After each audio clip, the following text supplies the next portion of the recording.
Okay, so there's a lot of mystery around the lightweight division in the UFC and how there's no active contenders right now. Everybody in the top five is inactive, besides Charles Oliveira. We have not gotten a fight from Arman Tsarukyan, Paddy Pimblett, Justin Gaethje in forever. And getting this rolling has been a big discussion topic in the MMA world. But there's rumors that Topuria versus Justin Gaethje is going to happen. So there's a chance that they just give Justin Gaethje a title shot, which to me is terrible and doesn't make any sense. But this is all according to Ali Abdelaziz. So take that with a grain of salt, I would say. But we have that. We also have a rumor. I'm not going to say how credible it is because I have no idea that Arman Tsarukyan's going to fight Dan Hooker, which would throw a big wrench in the mix, I would say. And then I have two more matchups that I want to go over: Vittori versus Ferreira, and then I remade Royval versus Cap. So, Topuria is going to fight Gaethje next. That's reportedly in the works. And they're just going to give Gaethje the title shot after a Rafael Fiziev win. To me, this doesn't make any sense. I feel like out of the people that deserve it, I think Justin Gaethje is not in the conversation yet without another win. Arman Tsarukyan and Paddy Pimblett, to me, have more credibility for a title shot than Justin Gaethje. They're actually on win streaks. Even Dan Hooker's on a win streak. Gaethje's not on a win streak. It just seems like if the UFC were to give Gaethje this title shot, they are just they're folding. They're folding under pressure from Gaethje that he said he's going to retire if he doesn't get the title shot, and they're conforming to a fighter's will, and they're conforming in a lot of ways because Arman Tsarukyan hasn't fought in a year and a half, and he has been sitting on the idea that he's going to get a title shot and not fighting anybody.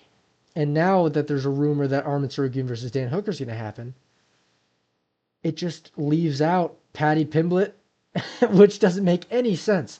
So this fight, Topuria versus Gaethje, if it happens, it just ruins it all. It ruins the whole flow of the lightweight division. It should be Gaethje versus Dan Hooker. Remake that fight. It was already made. That would be perfect. And then we do Arman Tsarukyan versus Paddy Pimblett. But instead, we have Tsarukyan versus Dan Hooker in the works. Obviously, this is all hypothetical, I would say. But if this does go down, this is astronomically bad, like, handling of the situation, in my opinion. Arman Tsarukyan versus Dan Hooker, they've had beef. Tsarukyan's had beef with everybody in the top five, so who really gives a shit about that? Dan Hooker, he deserves a fight up the rankings. I would say give him to Holloway. But if they do give him to Tsarukyan, it just leaves out Pimblett. Pimblett has to be in the mix for a title contention or for number one contender. I would think you have to put Paddy in the mix. And Gaethje getting the title shot is okay as long as you do Paddy versus Arman. If you do Arman versus Dan Hooker, you leave Paddy with basically only Max Holloway, which would be a good fight. And it would be pretty fun. And actually, now that I say that out loud, it's probably what they're going to do. It's probably what they're looking at. But at the same time, it just doesn't sit right to me. Even Max Holloway has a better argument for the belt than Justin Gaethje. I don't know. It seems rushed. I don't like it. If they do it like this, it's just not how I would have done it. Speaking as somebody who doesn't know anything about the actual inner workings of the UFC. But as for the matchup in general, my prediction for it, if it were to go down, I think Topuria would sleep Gaethje in under 2 rounds, obviously, probably in the first round. I think you do a similar thing that he did to Oliveira, probably a little bit later, probably the second round, to be honest. But Topuria has just too much power. He's too quick. He's too good. He's too fucking good. And Gaethje's too old, too weathered, coming off of a win against Rafael Fiziev, which is very impressive. It's not very impressive. It's impressive because Rafael Fiziev is on the come up and he's solid. And he got knocked out in his last fight by Max Holloway. So after that, god damn it. So going into Rafael Fiziev again with that as an aspect was impressive. That he got out of there without being finished and being healthy and winning clearly. Topuria has too much power. If Max Holloway knocked you out ever, Topuria has a good chance of doing so. And Gaethje's been inactive, and he's going to get knocked out by Topuria if they fight. And if Topuria wants to grapple, he'll grapple offensively very well against Gaethje, I think. So yeah, prediction for this: Arman Tsarukyan versus Dan Hooker. I would obviously go Tsarukyan. I think he'd be able to out-grapple Dan Hooker and beat him. Dan Hooker has a chance to knock him out and stuff takedowns. But I just, And Dan Hooker did good against Gamrot, and he won the fight against Gamrot. It was very close, extremely close, and I think I rate Arman Tsarukyan's striking a little bit better than Gamrot's. Even though Gamrot beat Tsarukyan, I think that fight was insanely close as well. Dan Hooker has a real shot. This isn't a complete blowout, in my opinion, but I think Tsarukyan would be able to get it done using his gritty grappling performance like he always does, basically. But overall, this lightweight division is insanely, like, packed into bullshit. I don't even know what I'm saying. The lightweight division is log jammed big time, and they're attempting to get rid of that problem in a way that doesn't make sense if these hypotheticals are true. And yeah, I don't want it to go this way. I don't want Gaethje to get a title shot. I want either Tsarukyan to get a title shot. No, I don't want Tsarukyan to get a title shot either. I want Tsarukyan to fight Pimblett, and I want Gaethje to fight Dan Hooker. That makes the most sense. But then you kind of leave out Max. It is tricky. So that maybe this does make sense.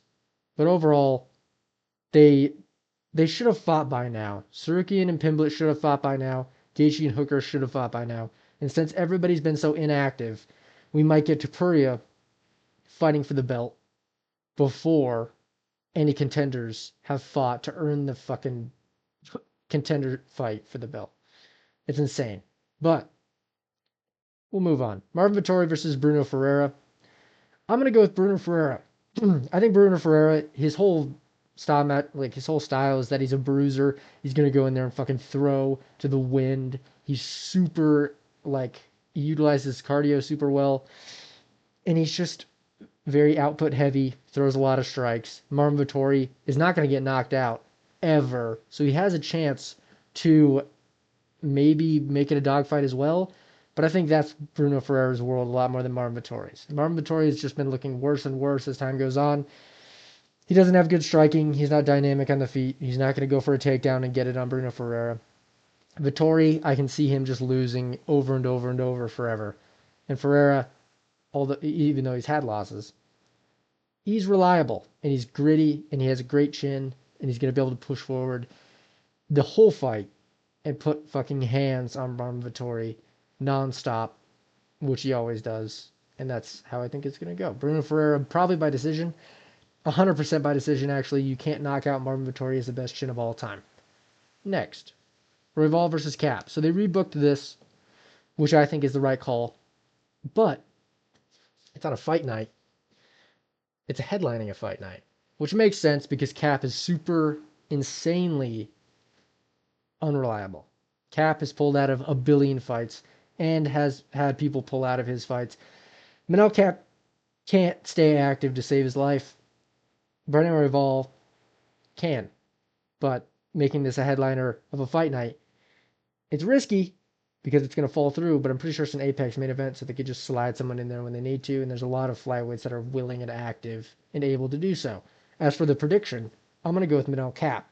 I know he's inactive, and I just said that, and he's had a bunch of injuries and all that, but the way he's been looking with his momentum, he is so fucking slick on the feet. I think he'll be able to find shots against Royval in an insane amount, to a insane degree during this fight. Brandon Royval is very good on the feet. He's very good at utilizing his range. He's very output heavy.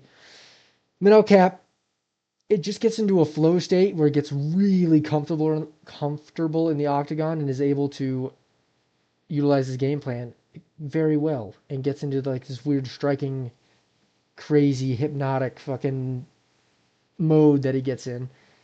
And he's able to outstrike motherfuckers. And especially lately, he's found his rhythm very well. And Royval is coming off a loss to Joshua Van, where he was doing good, but he was getting outstruck with the more powerful shots. And also got knocked down, which I don't like for somebody. I don't like for Royval going into a fight against Minnow Cap, who's going to find shots. He's going to be selective. He's going to be powerful. If it goes through grappling, I think Minnow Cap has good enough sprawls to keep it on the feet. And on the feet, I really like the slickness of Cap right now. So, I think that's about it. I will see you soon.